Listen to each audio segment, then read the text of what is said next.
एक काली झील से एक लेडी बाहर निकलती है। उसके साथ धुएं भी निकल रहे थे। फिर वो आगे बढ़ते हुए कहती है, अपने हाथों को अपने चेहरे पर रखकर, बड़े दिनों बाद मुझे किसी ने याद किया है, अब तो जाना ही पड़ेगा। फिर एक कमरे में दिखाया जाता है जहाँ पर एक लड़का खिड़की के बाहर देख रहा था और अचानक से वो खिड़की से बाहर निकलता है और आगे बढ़ने लगता है। वो लड़का कहता है, हाँ मैं जाना चाहता था उस खाई की तरफ, पर पता नहीं क्यों अब मेरे पैर कांप रहे हैं। मुझे डर लग रहा है, ऐसा लग रहा है मानो मुझे कोई खींच रहा है। मेरे पैर रुक ही नहीं रहे हैं। आसपास के पेड़ पौधे और पत्तियाँ कहती हैं, तुम वहाँ कहाँ जा रहे हो, रुक जाओ, आगे मत बढ़ो, वापस चले जाओ, वापस चले जाओ, वहाँ मत जाओ। वो उन सबको देखता है, उनकी आवाज़ें सुनता है, पर वो कुछ नहीं कर सकता क्योंकि वो उसके बस में नहीं था। वो बस आगे ही बढ़ता जा रहा था। वो देखता है अपने आसपास काली धुएं जो अभी तो नहीं थी पर ये चारों तरफ फैल रही है। वो आगे ही बढ़ता जाता है। अब वो पेड़ पौधे, वो पत्तियाँ कहती हैं, आगे बढ़ो, जल्दी बढ़ो, वो तुम्हारा इंतज़ार कर रही है।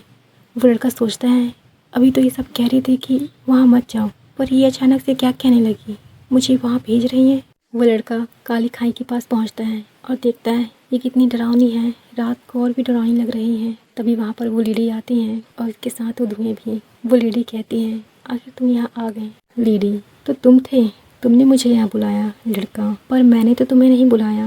लेडी, तुम सोच तो इसी के बारे में रहे थे, इसलिए मैं यहाँ आई, अपनी झील से बाहर, तुम्हारे लिए, तुम्हें ले जाने। वो लड़का कहता है, हाँ मैं चाहता था, पर अब मुझे डर लग रहा है, मेरे पैर कांप रहे हैं, मैं वापस जाना चाहता हूँ। लेडी कहती है, बस करो, ये तुम्हारी इच्छा थी और अब तुम वापस जाने की बात कर रहे हो, ऐसा नहीं हो सकता। फिर वो लेडी अपने धुएं से उस लड़के को चारों तरफ से घेर लेती है और खाई के अंदर ले जाने लगती है। वो लड़का आंखें बंद कर लेता है और कहता है, क्या ये मेरा अंत है, पर मैं अब जीना चाहता हूँ। मेरी ये बेवकूफ़ी थी कि मैं इस खाई के पास आना चाहता था, कि अब कुछ नहीं हो सकता। वो लेडी उसे चारों तरफ अंधेरी खाई की तरफ ले जाती है जहाँ चारों तरफ अंधेरा था। जब उस लड़के की आँख खुलती है तो देखता है कि क्या वो उसकी आत्मा है। वो कहता है कि मैं तो यहाँ नहीं था, पर मैं यहाँ कैसे आया।